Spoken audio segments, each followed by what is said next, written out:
মানসিকভাবে এবং অনিরাপত্তার মধ্যে জীবনযাপন করছে, এই বিষয়টাই আদালতের দৃষ্টিগোচরে আনা হয়েছে। আদালত বলেছে এই বিষয়ে একটি লিখিত অভিযোগ আদালতের কাছে দিতে, এর পরবর্তীতে যদি রেজাল্ট না আসে আমরা অবশ্যই লিখিতভাবে জানাবো। এবং ডিভিশনের যে বিষয়টা সেটা আমরা গতকাল বিজ্ঞ আদালতে শুনানি করেছি একটি মামলাতে, এবং সেখানে বিজ্ঞ আদালত আমাদের পক্ষে মঞ্জুর করেছেন। এখনো অবশ্যই যদিও কারাগারে ফাঁসির আসামি ও জঙ্গিদের সাথে তার ফাঁসি দেওয়া হবে বললেন আইনজীবী।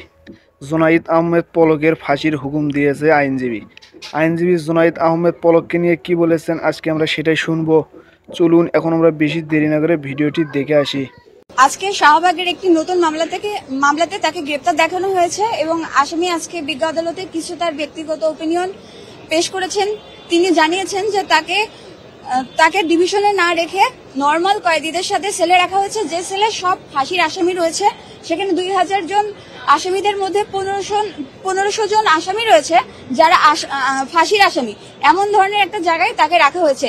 তিনি গত 27-10-24 তারিখে ডিভিশনের জন্য প্রাপ্ত হন এবং ডিসির কাছ থেকেও অ্যাপ্রুভাল পান, এবং তিনি ডিভিশনে ছিলেন। পরবর্তীতে তাকে কাশিমপুরে নিয়ে যাওয়ার পরে সেখানে আসলে হাই সিকিউরিটি 4 নম্বর সেলে রাখা হয়েছে, যেখানে কোনো ধরনের ডিভিশন নাই, এবং তিনি শারীরিকভাবে অনেক অসুস্থ, এবং ওখানে কোনো ডিভিশনাল সেলের সুযোগ সুবিধা না থাকার কারণে তিনি শারীরিকভাবে এবং মানসিকভাবে এবং অনিরাপত্তার মধ্যে জীবনযাপন করছে, এই বিষয়টাই আদালতের দৃষ্টিগোচরে আনা হয়েছে।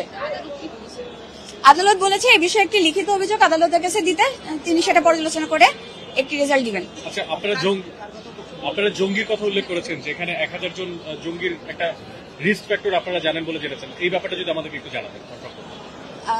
আসলে ওখানে সাজাপ্রাপ্ত ফাঁসির আসামি যেহেতু রয়েছে, প্রত্যেকটা ফাঁসির আসামি আসলে তাদের ব্যাকগ্রাউন্ড অনেক ভয়ঙ্কর থাকে, এবং অনেকে আছে এর মধ্যে জঙ্গি, এবং এই ধরনের জঙ্গিদের সাথে তাদেরকে যেহেতু এক জায়গায় রাখা হয়েছে তারা অনিরাপত্তায় ভুগছে।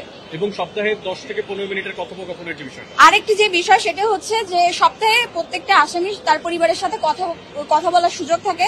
এখানে তাদের মানবাধিকার লঙ্ঘন করা হচ্ছে, তাদেরকে তাদের পরিবারের কারোর সাথে কথা বলার সুযোগ দেওয়া হচ্ছে না, তাদেরকে ফোনে যে যোগাযোগের ব্যবস্থা সেটাকে কাট করে দেওয়া হয়েছে। আপনি কি লিখিত পিটিশন দিয়েছেন? যে আমরা আজকে এই বিষয়টা বিজ্ঞ আদালতে জানিয়েছি মৌখিকভাবে। এর পরবর্তীতে যদি রেজাল্ট না আসে আমরা অবশ্যই লিখিতভাবে জানাবো। এবং ডিভিশনের যে বিষয়টা সেটা আমরা গতকাল বিজ্ঞ আদালতে শুনানি করেছি একটি মামলাতে, এবং সেখানে বিজ্ঞ আদালত আমাদের পক্ষে মঞ্জুর করেছেন। এখনো অবশ্যই যদিও এক্সিকিউশন হয় নাই, এক্সিকিউশন হলে আমরা বুঝতে পারবো যে আসলে কতটুকু ফলপ্রসূ হয়েছে। আপনার নামটা বলেন।